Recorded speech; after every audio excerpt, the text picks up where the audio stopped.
क्योंकि ये सात्विक भोजन नहीं है। और आध्यात्मिक उन्नति करने के लिए जितना सात्विक भोजन होगा उतनी बुद्धि की तेजस्विता बढ़ती जाती है। उसके बाद दूसरा है 3 प्रकार के यज्ञ कर्म, तो जिसमें फल की इच्छा नहीं और जो विधि पूर्वक कर्तव्य समझकर निश्चयात्मक बुद्धि से होता है वे यज्ञ सात्विक है। जो भौतिक लाभ के लिए या दंभ से होता है ऐसा यज्ञ राजसी है। और जिसमें विधि ही नहीं है, लोक कल्याण की भावना नहीं है, त्याग नहीं है, श्रद्धा नहीं है, ऐसा यज्ञ तामसी है। तो ये 3 प्रकार के यज्ञ कर्म स्पष्ट किए। उसके बाद तपस्या 3 प्रकार की कि देव, द्विज, गुरु और ज्ञानी जनों की आराधना, बाह्य शुद्धि, सरलता, ब्रह्मचर्य और अहिंसा इत्यादि शरीर संबंधी तपस्या है। ये शरीर के संबंध में तपस्या है। आराधना करना, बाह्य शुद्धि को अपनाना, अर्थात जब भी शौच जाते हैं तो स्नान कर लेना, बाह्य शुद्धि, सरलता हो जीवन के अंदर, ब्रह्मचर्य व्रत हो और अहिंसा हो, ये शरीर संबंधित तपस्या है। जो वाक्य सच्चे, प्रिय, हितकर, ज्ञान युक्त, मधुर है, ऐसे वाक्य वाणी का तप है। ये वाणी की तपस्या है। और मन की प्रसन्नता, सरलता, गंभीरता, आत्मसंयम और अंतकरण की शुद्धि ही मन की तपस्या है। तो मन, वचन और शरीर तीनों की तपस्या कैसी होती है इसको स्पष्ट किया। इसमें भी सात्विक तपस्या किसको कहते, राजसिक किसको कहते और तामसिक किसको कहते, इसको स्पष्ट करते हैं कि ये तीनों तप में जब भौतिक फल की इच्छा नहीं होती है लेकिन केवल ईश्वर अर्पण भाव, परम श्रद्धा से संपन्न है, वह सात्विक तपस्या है। परंतु जब तपस्या दंभ पूर्वक तथा सम्मान, सत्कार एवं पूजा कराने के लिए संपन्न की जाती है, ऐसी तपस्या अनिश्चित, क्षणिक और राजसी है। जहाँ इच्छाएं हैं, सम्मान सत्कार प्राप्त करने की इच्छा रहती है, और जो तपस्या करते वो राजसी तपस्या है। और जो तप कष्ट उठाकर दुराग्रह पूर्वक और दूसरों के नाश के लिए होता है वह तप तामसी है। वह तामसी तपस्या है जहां दूसरों को कष्ट पहुंचाने के लिए कई लोग कोई व्रत करते हैं या इस तरह का तपस्या करते हैं जिसमें कल्याण की भावना नहीं है, तो वह तामसी तपस्या है। और इस प्रकार दान, 3 प्रकार के दान है। इस प्रकार दान देना कर्तव्य है, परंतु जो दान उचित समय और स्थान देखकर योग्य पात्र को दिया जाता है, जिसमें प्रत्युपकार की अपेक्षा नहीं होती है, वह दान सात्विक माना जाता है। और जो दान कलेश पूर्वक तथा प्रत्युपकार के उद्देश्य से और फल की कामना रखकर दिया जाता है, कुछ प्राप्त करने की कामना के साथ दिया जाता है, वह दान राजसी है। और जो दान बिना सत्कार किए, सामने वाले का सत्कार भी नहीं, तिरस्कार पूर्वक अपवित्र स्थान, अनुचित समय पर कुपात्रों के लिए दिया जाता है, वह दान भी तामसी है। तीनों प्रकार के। बाबा हमेशा दान के लिए भी यही कहता था कि दान जो करे ये हाथ करे, ये हाथ को पता न चले। गुप्त दान महापुण्य कहा जाता है।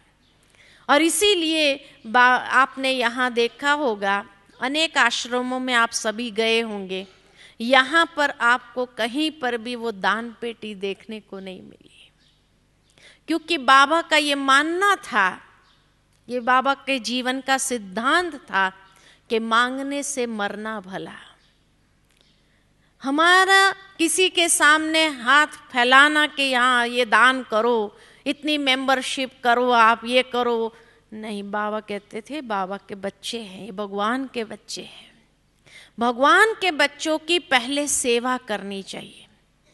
बाबा ने हमेशा हम बच्चों को यही सिखाया कि किसी की सेवा लेने का अधिकार, दान लेने का अधिकार, सेवा लेना माना दान लेने का अधिकार तभी होता है जब पहले आप उनकी सेवा करो। जब तक आप उनकी सेवा नहीं करेंगे और वो दान लिया तो वो एक बोझ होगा। इसलिए ऐसा बोझ स्वयं के ऊपर नहीं चढ़ाना है। तभी कहा कि पहले सेवा करो, पीछे आप सेवा ले सकते हैं, तब तक सेवा लेने का अधिकार नहीं है।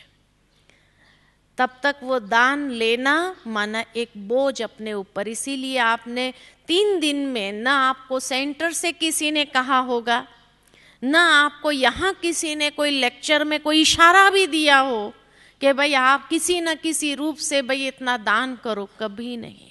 ये बाबा का सिद्धांत ही नहीं था, क्योंकि गीता में ये बात कही हुई है कि सात्विक दान भी किसको कहा जाता है। और इसीलिए देखा गया है कि आज ये सारी दुनिया के अंदर अगर लार्जेस्ट लेडीज मैनेज्ड ऑर्गेनाइजेशन हो गई है, उसका कारण यही है कि बाबा के जो सिद्धांतों को पालन किया है, अभी तक भी वो सिद्धांत है। बाबा के जाने के बाद भी भले आज 44 इयर्स होने को आए, लेकिन 44 इयर्स से भी बाबा के जो बनाए हुए सिद्धांत है, सारी दिनचर्या जो है सुबह अमृत वेले से रात्रि तक की, वो पूरी दिनचर्या जो सात्विक रूप से बाबा ने बना के दी है उसी रूप से चलती है। और इसीलिए आज अभी तक भी इसकी इतनी प्रगति देख रहे हैं सारे संसार के अंदर। तो ये बाबा ने जो बातें सिखाई है, प्रैक्टिकल यही कहो कि बाबा गीता का अध्ययन शुरू में इतना करते थे और वो गीता को उन्होंने जीवन में उतारा था। और इसीलिए आज इतने भाई बहनों के लिए बाबा आदर्श बन गए, क्योंकि बाबा का जीवन ही ऐसा था कि बाबा ने जो बातें की प्रैक्टिकल खुद करके फिर सिखाई बच्चों को। तो ये बाबा के जीवन की धारणाएं थी। और फिर 17वें अध्याय के अंत में ओम तत्सत का अर्थ भगवान बताते हैं कि ओम माना अहम आत्मा, तत् माना समस्त तत्व, और सत माना उन समस्त तत्व में भी सत्य भाव, श्रेष्ठ भाव, दृढ़ भाव को धारण करना है।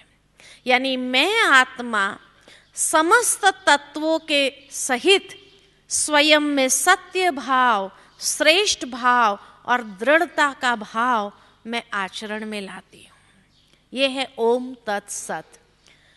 और फिर 18वें अध्याय में सन्यास की भी सिद्धि बताई है और आईना क्लियर हमारे सामने करते हैं कि त्याग का अर्थ और मानवीय चेतना तथा कर्म पर प्रकृति के गुणों का प्रभाव समझाते हैं। इस अध्याय में वर्णित संकेत हमारे आंतरिक व्यक्तित्व का बोध कराता है। समय प्रति समय हम इन सूचकों के आधार पर अपने व्यक्तित्व का अवलोकन करें तथा देखें कि वह सात्विक है, राजसिक है या तामसिक है, और स्वयं को परिवर्तन करें। श्रीमद् भगवद गीता की महिमा तथा उसके चरम निष्कर्ष को समझाते हैं कि धर्मों का सर्वोच्च मार्ग परमात्मा की शरणागति है, जो पूर्ण प्रकाश प्रदान करने वाला है और मनुष्य आत्मा को वापस जाने की शक्ति प्रदान करता है। इस संसार से कैसे जाना है उसकी शक्ति प्रदान करती है। तो इसीलिए ये पुनः अपने आप को देखने का एक आईना है, जो श्लोकों में अलग अलग समय पर कहा। तो अर्जुन पूछते हैं, हे भगवान, संन्यास और त्याग का यथार्थ स्वरूप क्या है? संन्यास और त्याग दोनों एक है, अलग है, कैसे क्या है? कई के मन में सवाल होगा, संन्यास करना चाहिए या त्याग करना चाहिए, क्या करना चाहिए? भगवान ने बहुत अच्छा उत्तर दिया है। त्याग 3 प्रकार के हैं। यज्ञ, दान और तप ये कर्म त्याग करने के योग्य नहीं है। न जीवन शुद्धिकरण की बातें जो है, यज्ञ माना जीवन को शुद्ध करने की बातें, दान करना और तपस्या करना, ये कर्म त्याग करने योग्य नहीं है, क्योंकि ये मनुष्यों को भी पवित्र करने वाले हैं। जो नियत कर्म को कर्तव्य समझकर इसमें आसक्ति और फल को त्यागता है, जो कर्म आप करो उसमें आसक्ति और फल को त्याग दो, वह सात्विक त्याग कहलाता है।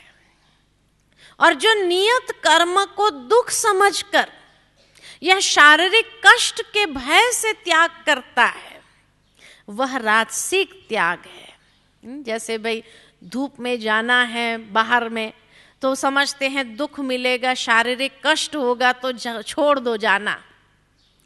फिर कहेंगे हमने त्याग किया, दोपहर में हम कहीं बाहर नहीं गए, कहीं घूमने नहीं गए। अब ये राजसिक त्याग हो गया कि भाई जहां कष्ट था तो इसलिए छोड़ दिया वो चीज, तो उसको त्याग नहीं कहा जाता है, वो राजसिक त्याग है। और जो नियत कर्म और जिसमें फल की प्राप्ति नहीं होती है, और जो नियत कर्म को मोहवश त्याग करता है, वह तामसी त्याग है ना? वह त्याग तामसी हो जाता है। नियत कर्म है लेकिन मोहवश त्याग किया। आज जैसे माँ है, अपने बच्चे में मोह है, और उस मोह के कारण अगर उसने रात भर जागा, तो ये नींद का त्याग जो उसने किया वो मोह के कारण किया। तो मोह के कारण जो त्याग हुआ वो तो तामसी त्याग, उसमें प्राप्ति नहीं है, फल की प्राप्ति नहीं होती है। इसलिए पहले ही कह दिया, जिसमें फल की प्राप्ति नहीं होती है और जो नियत कर्म को मोहवश त्याग करता है, तो वह तामसी त्याग है। संपूर्ण कर्म का त्याग संभव नहीं है, परंतु जो कर्म फल त्याग करता है वह शुद्ध संन्यास है। कर्म फल की इच्छा नहीं रखो। बार बार गीता के अंदर भगवान ने यही अर्जुन को कहा, कर्म करते जा, फल की इच्छा नहीं रखो। तो ये शुद्ध संन्यास भी है। इसे संन्यास की चरम उत्कृष्ट अवस्था कहते हैं। ये सबसे ऊंचे ते ऊंची अवस्था है, ये संन्यास है।